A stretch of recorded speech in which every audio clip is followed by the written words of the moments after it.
Greetings, everybody. We're here at 5 Duchess Drive. We're going to try to do a repair on this pretty mangled shingle here.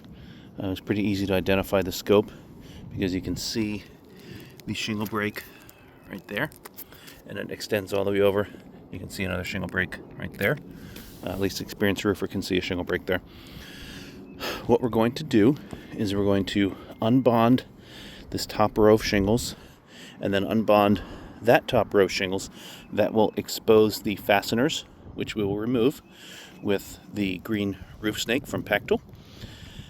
We will then remove this damaged shingle here and replace it with one of the shingles I have up there at the ridge as a new shingle.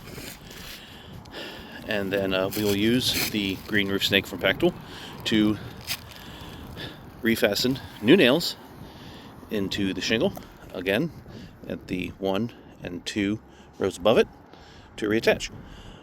A couple problems we need to keep an eye out for and work and do our darndest to prevent.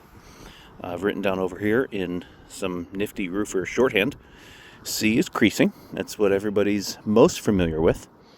But some other things we also need to be on the lookout for is MT, which is material transfer. That's when the adhesive sticks to the bottom of this and to the top of this tab and tears and causes a divot. Sometimes you'll even see the fiberglass itself stuck to the top and bottom, so that's a big sealing problem. Sealing, it's S-E-A-L, not sealing like C-E-I-L. So it's a sealant problem.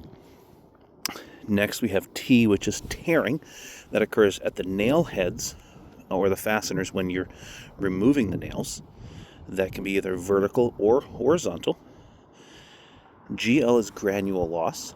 Granule loss occurs in an older roof in large quantities. So down here where there's, we're not outside the scope, if you tap it, you're always going to see a little bit of granules, and I don't know if you can see, there's just a little bit coming down. But when you're working in a scope, if you see a large amount of granules, especially coming at the hinge point here along the top, and I'm not touching, I'm just pointing to it, but the hinge point right along there, that's your critical takeaway. That's typically where you're going to find granule loss in this instance if it's a problem. And then CR stands for cracking. Cracking is usually a much more serious form of creasing. Usually when the shingles are super brittle, super old, super rigid, they will crack and sometimes shatter instead of doing a crease. So this is our scope. Now I've outlined this section below. It's technically outside our work area, but when we unseal that tab, it could potentially have material transfer. So that's why these two tabs, and that's actually one shingle, you can see the break right there. Right, so this is two separate shingles. If that causes material transfer when we unseal it, cause material transfer, we could have untended damage outside the actual repair area. So it's important to have a proper scope of work for the entire work area. It is a rather pleasant 50 degrees out. That was on my weather gauge that I keep down at my truck. It was actually 48 degrees, but on the rooftop it read 50 degrees. So it's a nice gentle breeze blowing right now. Sometimes we get a kick up to a little gust, but it's a nice gentle breeze. We clocked it at 3 miles an hour sustained, and we have gusts at about 7 miles an hour. So right now it's a nice pleasant day to do this repair attempt. It's representative of the roof as a whole. And so we're going to get started. I'm going to hand this off to my cameraman, and he's actually going to be perched on the ridge. If you're able to get up there once I hand the on that section, once I hand the camera off to you. This is a rather steep and slippery section, so he's going to do the best with angles. But him and I talked about it, and it's actually best if he stays on the ridge versus usually he's going to be over there or over there. But given the steepness of this roof and the slipperiness of these shingles, it's just not safe for him to be off to the side.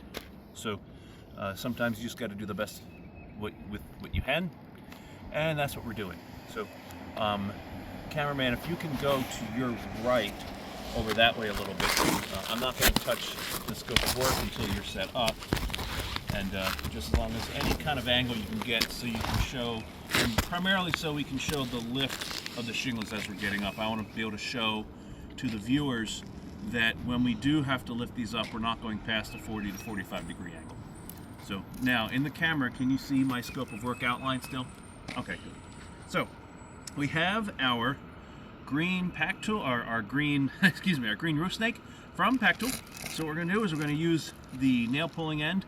That's also the small flat bar portion of the Pack Tool. And we're going to start breaking the seals on here. And you notice what I do, I'm going to have my hand over here slightly. That just helps it in case it's popped suddenly. It keeps it from popping a whole lot and prevents any major forms of damage. So that, wow, that was already lifted. That sucks. Wow, that one's already lifted. That one's already lifted. This roof has seen better days. Okay, good stuff. So I'm gonna push myself back a little bit, and I'm gonna use the snake again just to kind of peek under there. I'm looking for material transfer. I'm not seeing a ton of it. In fact, not seeing any at all, so that's good. If you notice, I'm only lifting it about 1.5 inches to 2 inches. So that's about 15 degrees or so. So good. So I don't see any material transfer. It may become more evident as we pull the fasteners out, but as of right now, that's not anything we need to worry about. So now I'm going to start pulling fasteners one by one.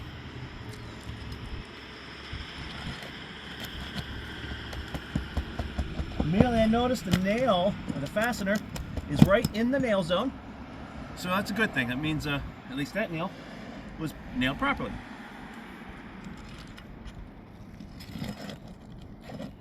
It pulled through the nail. But this is the damaged one. That one did too. Again, this is the damaged shingle, so I'm not super concerned about it pulling through. And just to make a differentiation, when the nail head pulls through, there's going to be a little hole there. That's not a huge deal, and that's not necessarily tearing. Tearing is when you have that vertical or horizontal line that the nail sticks in and the shingle pulls up and it causes an actual tear. That's what's called tearing. But an actual pull through is it damage? Yes. Is it a huge amount of damage? Not really. So I typically don't classify that as damage. So, and this is right here, we have tearing, and because this one's coming out, I'll be able to show you what tearing looks like.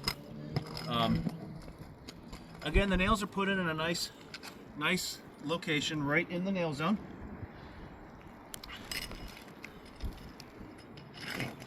Wow.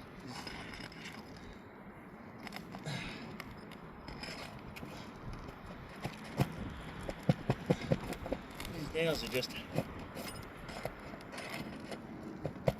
There we go. Sometimes you just got to do what you got to do. Now, even though I'm coming at it from a different height, I'm still able to get the nail, and I'm only lifting the shingle still, only a few inches. At least relational to the shingle itself, so still less than 30 degrees. So be careful with these kind of removals that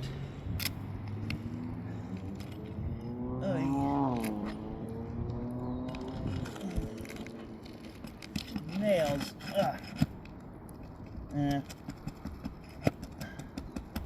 I'll pull these. They went nuts on these nails, that's for sure.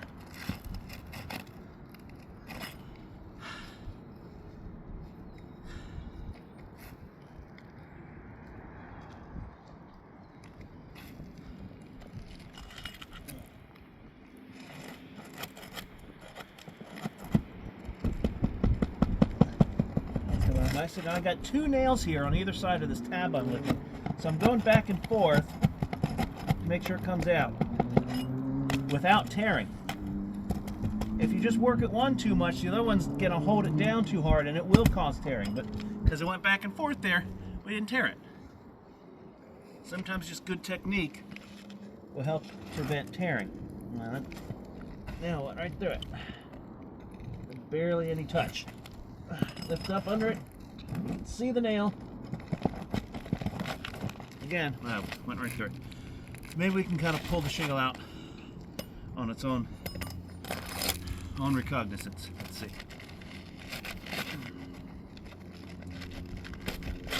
There we go. Okay, so shingle's out. So if you can zoom in with the shingle, with the camera, this was what I was talking about, that tear. So that's tearing at the nail head. Versus you can see like the holes here, those are nail heads coming through the shingles. But that is a tear. Now again, this is the damaged one. That's the one that's coming out. So I'm gonna put that one down in the valley. I'm gonna look to see if I have any nails that I might have missed.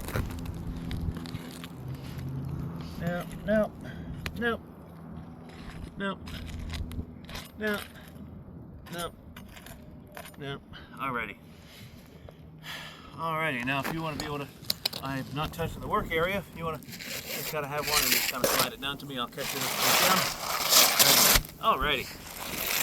Teamwork makes the dream work. So we're going to slide this one in, like so. Work it up under there. There we go. Now if you notice, I don't know how well you can see from the camera, it is not a great color match. This is not, New Jersey is not a matching state, so just keep in mind matching has to do with color and appearance and aesthetics, cosmetics. So while we are concerned somewhat with color, we do our best to try to make things match and look right. This particular shingle, good luck trying to find a color that blends in with this roof. It is just nightmarish. So we did the best we could with what we had, and you know, unfortunately, sometimes you just got to bite the bullet. So that's not to be confused with compatibility. Compatibility has to do with structural, chemical differences, with warranties, and the system as a whole.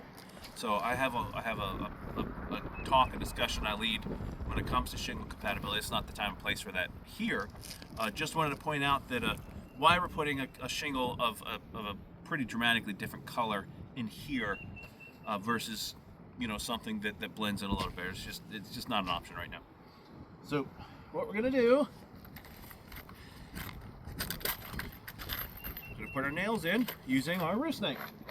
Now, the way to use your roof snake, if you weren't aware, is the nail goes in a little slot here. So it sticks in here and it holds there, and the slot holds that. You use this to put it under the tab, and I'm not gonna lift it now because it's too many lifts, but you stick it under there, and you're supposed to hold this up so the nail drives in straight. If you set it down on the shingles too soon, it's going at an angle, and that violates every manufacturer instruction on the market. So you hold it up for the first couple strikes until it sits. You then take it off the nail head and rest it flat here. By the time you're at that point, now you can put it flat on the shingle and on the nail head. You finish it off with 2, 3, 4 strikes, and it drives it in the rest of the way. I'm pretty decent at getting this to go in without bending the nail, without having to pull nails. Sometimes you're gonna have to pull a nail, that leaves a hole in there, and that's a problem. I'm pretty decent at getting this to go in. The bigger concern, well, it's supposed to prevent creasing, right? So by slipping it up under there, you don't necessarily have to lift the shingle 40, 50, 60, 70, however many degrees, which is great in theory. The problem is when you put the shingle or the tool directly on the shingle like you're supposed to, the force of the hammer hitting this tool transfers down and affects the granules on the roof, which it crushes granules, and it looks an awful lot like hail damage. Now, it doesn't matter what it looks like. Remember what it is, and this is not an inspection, this is a repair. So it doesn't matter what it looks like, it matters what it is. And what it is damage. Crushed granules shorten the lifespan of the roof. So anytime you have a shortened lifespan of the roof, expected duration, that is damage. And that, now, It's not even in our criteria that we're trying to avoid. This is an unintended and unavoidable problem, a known problem with this tool. But I know the carrier that we're working with prefers us to use this tool, so we use it. And it doesn't happen every time, the impact and the crushed granules. So we do our best not to. But it is what it is. So with that said, we'll get going and do the best we can not to cause any creasing, not to do anything else negative, and hopefully we can avoid impact damage.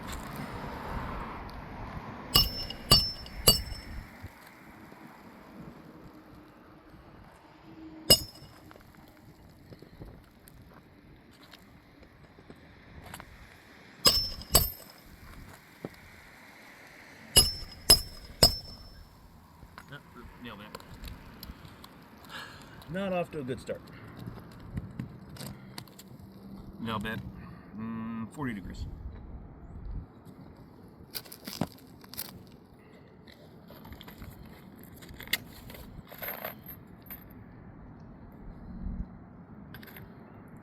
And don't put nails in your mouth.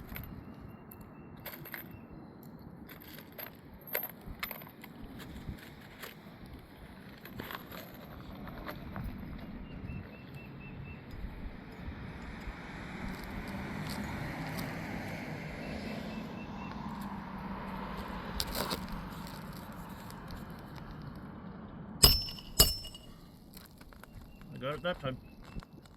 Alrighty, I think. So hard. You can't see the nail. Yep, it's in. And a little bit of impact, but not too bad. So, alright.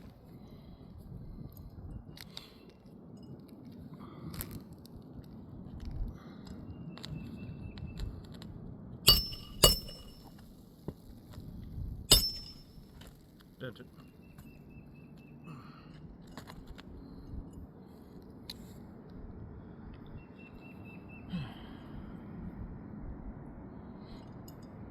It's worth noting that I have a crease forming right here on the shingle that we had the roof snake. If you got it. Nope. Bent it again. Jeez. I'm not having a good day with this. Let's see if we put it directly on the roof this time. See if that helps us at all. Yeah, got it that time. But it definitely crushed some granules this time. I'll circle that.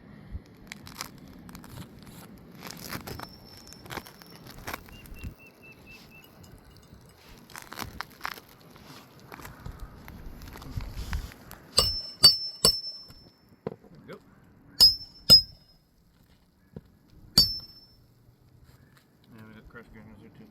3 hits. That's all it took. Such is life.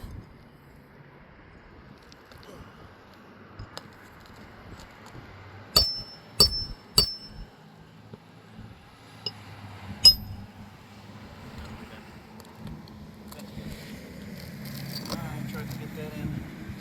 Didn't go. I was hoping I could make it work. Didn't work.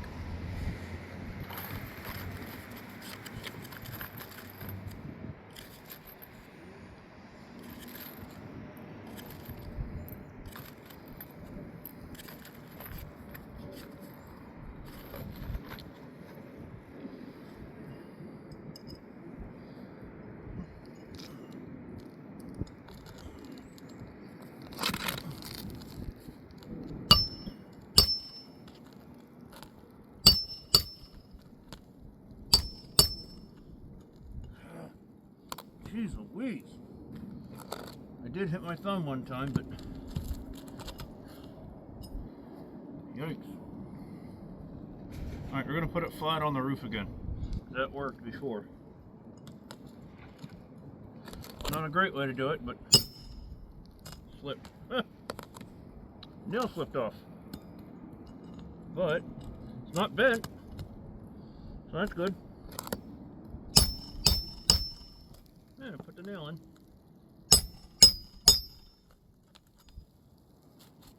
And we have crushed granules.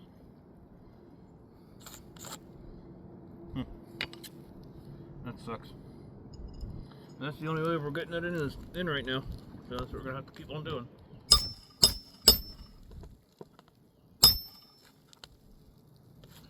Yeah, that's bad.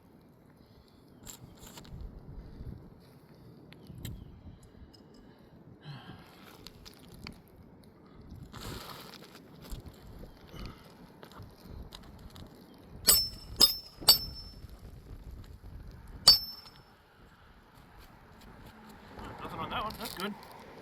All right.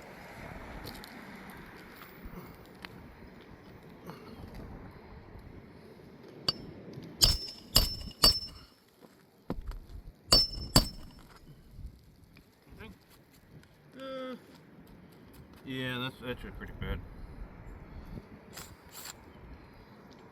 Last one. There's a nail shingle break right here, so I'm gonna put another one in this other shingle.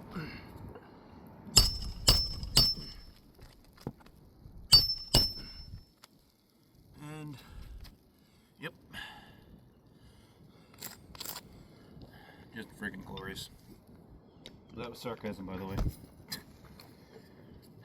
Okay, all right. So I'm gonna stay here. If you want to bring the camera back down here, so I can kind of zoom in on some of these things. All right, I got it. So we have here. I'll use the roof snake to point the stuff out. We have impact on the where I've circled. I'll kind of zoom in so you can see here. I see this right here. That indentation, that lighter spot, that's impact damage. A section like here, where it's not too bad, but you can see that mark, that's from the roof snake.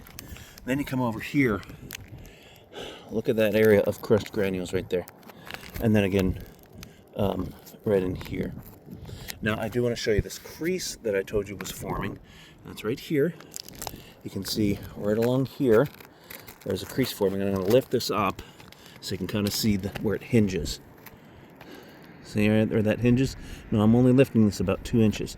But right along there, I'm not barely touching it, right along there is your crease.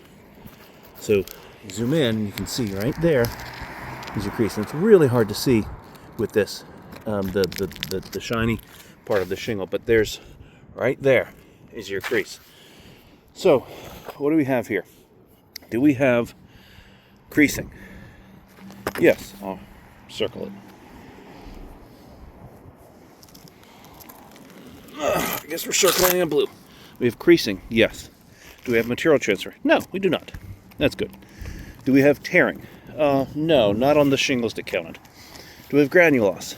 Some, but nothing real to write home about. Do we have cracking? No, nothing again major to write home about. We do have impact damage from the tool as well. So we do have significant collateral damage on 1, 2, 3, 4, 5 shingles. That is significant and is directly attributed to this repair. So while we were able to functionally get the new shingle in, now we have 5 new shingles that we have to address and replace. That is a problem. So in the eyes of any competent roofer, this is going to have to be classified as a failed repair. I'm going to take some close-up pictures again and send them in so you can kind of see in still time what we're talking about. But if you have any questions, any thoughts, any comments, please feel free to text, call, or email. Otherwise, I'll see you all around the horn.